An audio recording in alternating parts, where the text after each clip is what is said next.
அனைவருக்கும் வணக்கம். இது உங்கள் கரூர் கிளாசிக் கிச்சன்.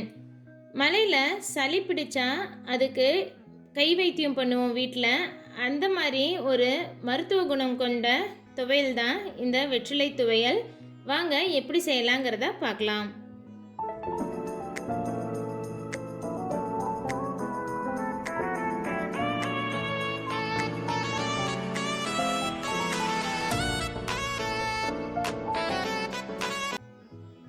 அடுப்பில் வானலியை வச்சுட்டு கொஞ்சம் சூடானதுக்கப்புறமா அதில் அரை டீஸ்பூன் அளவுக்கு நல்லெண்ணெய் சேர்த்திக்கோங்க.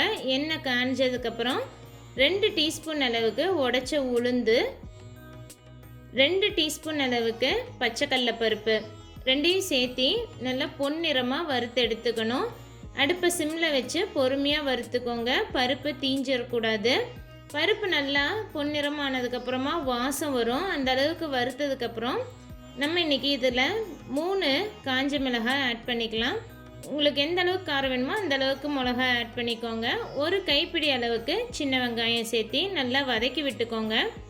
சின்ன வெங்காயம் நல்லா வதங்கினதுக்கப்புறமா இதில் புளிப்புக்கு தகுந்த மாதிரி புளி ஆட் பண்ணிக்கலாம். நான் இன்றைக்கி 1 இன்ச் அளவுக்கு புளி ஆட் பண்ணியிருக்கேன்.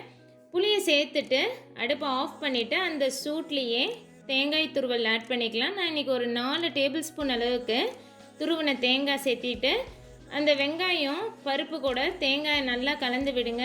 வானலியோட சூட்டுக்கே தேங்காய் நல்லா வதங்கிடும். அடுப்பை ஆஃப் பண்ணிவிட்டு தான் தேங்காய் ஆட் பண்ணணும். இந்த துவையலுக்கு தேவையான அளவுக்கு உப்பு சேர்த்திக்கலாம்.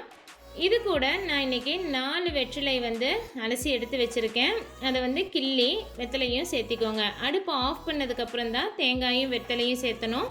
இந்த பருப்போட வெங்காயத்தோட சூட்டுக்கே வெத்தலையும் கலந்து வந்துடும். ரொம்ப நேரம் அடுப்பில் வச்சு வெத்தலையை வதக்குனிங்கன்னா கலர் மாறிடும். ஒரு மாதிரி அது துவண்ட மாதிரி அந்த ஒரு மாதிரி டேஸ்ட்டே வேறு மாதிரி வந்துடும். அதனால் அடுப்பை ஆஃப் பண்ணிவிட்டு வெத்தலையை சேர்த்திக்கோங்க. இதை நல்லா ஆற வச்சு மிக்ஸி ஜாருக்கு மாற்றி தண்ணி விட்டு நல்லா ஃபைன் பேஸ்ட்டாக அரைச்சி எடுத்துக்கிட்டிங்கன்னா நம்மளோட வெத்தலை துவையல் ரொம்ப சுலபமாக ரெடி ஆகிடும். இது சாதத்தில் போட்டு பிசைஞ்சு சாப்பிட்றதுக்கும் தயிர் சாதத்துக்கு தொட்டு சாப்பிட்றதுக்கும் ரொம்பவே நல்லாயிருக்கும்.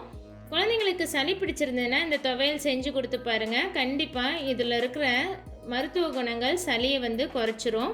இது வெத்தலையில் நிறைய மருத்துவ குணம் இருக்குது. டயபெட்டிக்ஸ்க்கு, கொலஸ்ட்ரால் பேஷண்ட்ஸ்க்கெல்லாம் வெத்தலை ரொம்ப நல்லது.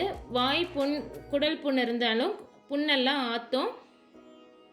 குயிக்காக இதோட நியூட்ரிட்டிவ் வேல்யூ பார்த்தரலாம். நம்ம இன்றைக்கி எடுத்த அளவுக்கு நமக்கு 2லேருந்து 3 பேர் சாப்பிட்ற அளவுக்கு துவையல் கிடைக்கும்.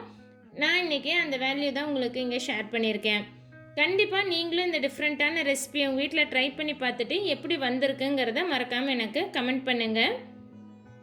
இது ரொம்ப யூஸ்ஃபுல்லாக இருக்கும்னு நினச்சிங்கன்னா உங்கள் ஃப்ரெண்ட்ஸ் கூடயும் ஷேர் பண்ணுங்கள். தேங்க்ஸ் ஃபார் வாட்சிங்.